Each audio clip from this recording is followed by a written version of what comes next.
Finally, on the 7th of May 1945, the Act of Military Surrender was signed in France and the war in Europe declared over. 55 million people had died in the conflict, though the war in the Far East continued to rage until the August. When the lights go on again, all over the world. VE Day, Victory in Europe Day, was celebrated with scenes bordering on hysteria throughout Britain. After 2,000 nights of blackout, the lights were on again. Over 6,000 Manx men and women had joined the forces, and over 500 of them never returned. And for those who did, often having had amazing experiences, it wasn't always easy settling in again. Civilian life was difficult and even boring, and not everyone wanted to hear their stories.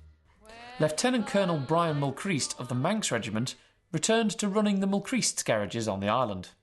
Well, personally, it was not easy because, you know, you've been away for 7 or 8 years. You were a lieutenant colonel in the British Army. You thought you knew the world, and everybody had to jump when you called. And to come back to the Isle of Man and then start selling motor cars, it wasn't an easy thing to do. It sounds ridiculous, but after a few months, I thought, well, why the hell did I come out of the army? I would have been better there.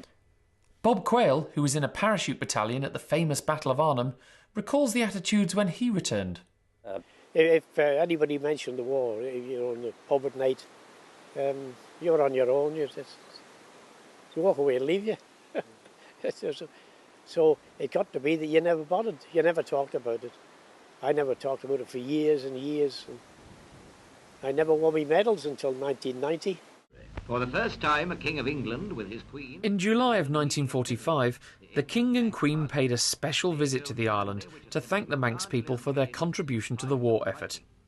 Speaking at the Tynwald ceremony, he said that in bringing this gigantic conflict to a victorious conclusion, the people of this little island had played their part by land, by air, and by sea, and he wished the blessings of peace on us all.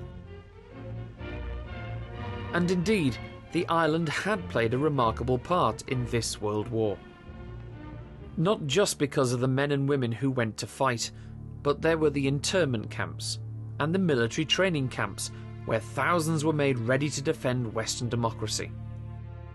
There were the secret facilities where code breakers were trained and radar was developed. And then there was the vital monitoring of enemy aircraft coming to attack Britain. All of this took place on the Isle of Man. Much of this, and the sacrifices, are now long forgotten.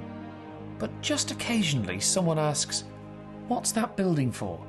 Or, "What happened here during the war?" Well, it seems these fading remains are in fact a memorial to an extraordinary period in Manx history when the Isle of Man played its part in defending the world against a darkness and a tyranny that could have engulfed us all. When the lights go on again, all over the world,